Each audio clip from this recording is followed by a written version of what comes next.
Hey traders, TG Watkins here. It is May 5th when I'm recording this, and remember, if you guys are interested in how I talk about the markets and whatnot, come on into the trading room at simplertrading.com/moxie.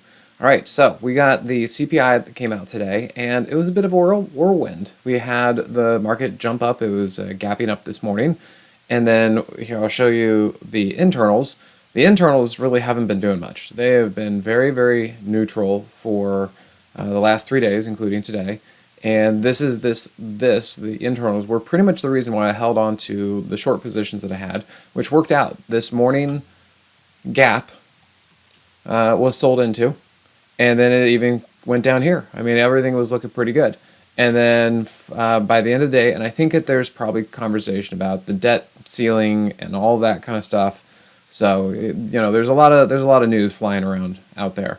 But look at that. I mean, right back up. So. With the market going sideways like this, it's pretty tough to figure out exactly what direction. But, at this point, what I'm looking at is, well, the market's not going down. These dips get bought up, and the market keeps holding up. It feels like we're throwing the kitchen sink at it, and it continues to hold up. The only thing I can point to, and we'll see if this happens later, but price has been trying to push up against kind of a slightly downtrending hourly 50, and the Moxie indicator still below zero. However, given the fact that price has been going sideways for so long, this can all get fixed with the passage of time. If this goes sideways long enough, that 50 will start to go back up like this, and the Moxie indicator continue to go green. And if we look at the daily chart, part of what I was looking for was this 8 and 21 to start switching directions and go down like that. And as I said, the fact that all this just keeps holding up makes me think, well, no sense fighting the direction of where we're going, so I passed on those shorts for now. And let's see, if we look at the NASDAQ, this continues to push up. In fact, it is making new highs, so it's breaking out today. But again, pretty wild ride, move up, pull back, and up again. And then if we look at something like FNGS or FNGU to look at what the FANG stocks are doing, they've been on a tear. And we know that breadth is very narrow. In fact, I have this thing was going around Twitter yesterday. 15 of the largest stocks are responsible for 97% of the gains of the S&P this year.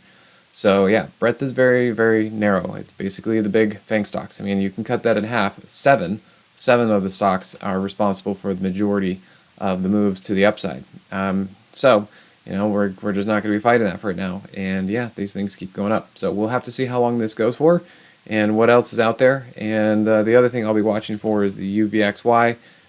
Again, got a lot of divergence. There was a pretty big move today, and then it just kind of fizzled. So we've seen this once before right here in January, where the market actually pulled back, but the UVXY didn't go anywhere. And so we're just kind of looking at that saying, if this doesn't go anywhere and it continues to then fade lower, well, then that's going to be bullish for the market. So just trying not to fight what the market is wanting to do. And so laying low, and we'll see what comes next. All right, thanks again, guys. See you soon. Hey, TG here with Simpler Trading. Thanks for watching. If you enjoyed this video, be sure to leave a like or comment below. Also, make sure to subscribe and click that notification bell so you can stay up to date with my market analysis. Or you can join my free newsletter with the link in the description. Good trading, and I'll see you at the next video.